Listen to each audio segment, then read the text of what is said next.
In the late hours of March 17, in what was for many football lovers a typical European night, as top-flight European clubs slotted it out in the UEFA Champions League quarterfinals, a point at which probably started CAF's headquarters at Cairo were finalizing publication that would not just shake the foundations of African football, but the entire football planet. The Teranga Lions of Senegal, which won Morocco to claim the 2025 AFCON title barely 2 months ago, had the title stripped away from them, only to be awarded to Morocco, citing Articles 82 and 84 of CAF Statutes and Disciplinary Code as punishment for Senegal players walking off the pitch after a controversial penalty call, even though they later resumed the game. This development was barely happening days after President Trump won the Iranian national team against participating at this year's World Cup, which leads one to ask, is the beautiful game returning back to its dark ages?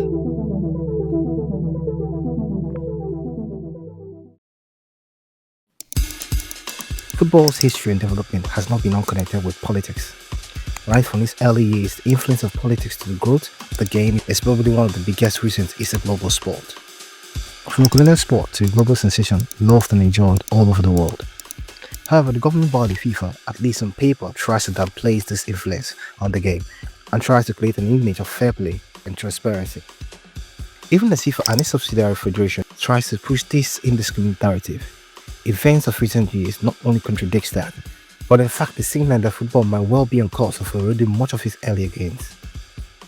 From the 2018 World Cup scandals with Russia, 2022 World Cup in Qatar, the 2034 hosting saga with Saudi Arabia, literally every World Cup in recent years has its own fair share of scandals and controversies. While much of these controversies has to do much with politics of hosting rights and corruption allegations surrounding it, the recent development at CAF might just be tipping this decay to another level. You see, much of the allegations with football federations usually loops around the influence of the sports outside the pitch. And much of the allegations of the politics influencing the gameplay and outcomes is usually associated with the past, like Mussolini's hand in Italy's World Cup win in the 1930s, or the dictator Rafael Videla influence on Argentina's World Cup win as host.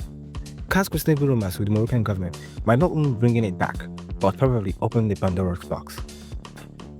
Before one should dismiss the whole thing with the phrase, rules are rules, it's very important to understand not just the legal precedent, but the development of events before the AFCON and after the AFCON final. The year 2018 was the year Morocco accelerated its football development program on all cylinders, with massive investment in the sports.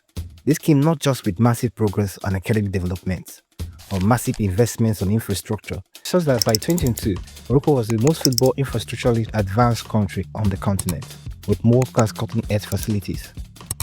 This came with various indications to hosting various tournaments, including the 2030 World Cup.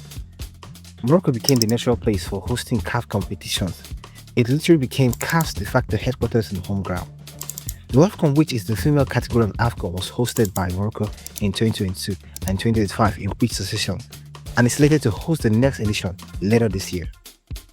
And CAF's usual excuse is that most of the countries lack the infrastructure and willingness to take up hosting responsibilities. However, this football renaissance for Morocco hasn't yet been stamped on the continent at the highest level. Despite its successes at the 2022 World Cup or the 2023 AFCON in Ivory Coast, when many were expecting a statement campaign by Morocco, they were eliminated at the first rounds by South Africa. And the female national team were beaten on quick successions at the finals by South Africa and Nigeria in the 2022 and 2023 editions as hosts. These successive failures at the highest levels on the continent meant that Moroccans were becoming wary of the whole romance with CAF. The 2025 AFCON was seen as the best opportunity for the nation to crown these investments with a title at least, coupled with having a prize squad in its history. Winning 2025 AFCON as host was not an option. It was in fact the condition made for its 2022 World Cup coach to keep his job.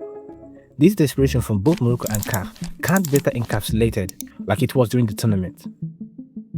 For the Moroccan FA, it needed it to have somewhat of a success to show to the Moroccan government financing it.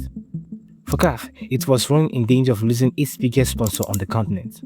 And what happened during the tournament was in fact a disgrace. From poor officiating and misconduct of match officials to boys stealing opening goalkeepers' towels. Practically every of Morocco's match, from the knockouts to the finals, had match officiating go clearly in their favour.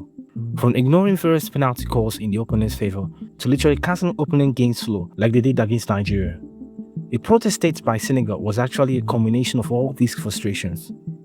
And what the set penalty was awarded to Morocco at the final minutes of play. Minutes after Senegal had a clear goal disallowed, this broke the camel's back, sending the Senegalese team to steadily walk out from the field in protest of the decision. But somehow the referee didn't blow his final whistle to end the game, probably because CAF won't condone such embarrassment in front of the entire world.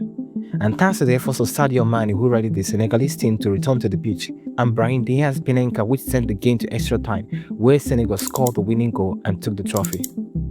Now here's where CAF wanted to eat its cake and have it, or probably shot itself on the foot. Following the end of the game, the Moroccan Federation filed a petition to the CAF Disciplinary Committee, seeking for Senegal to be stripped of the title. However, that was rejected, citing it as a misconduct but not a forfeiture, and insufficient to change the game results. And what followed was blackmail.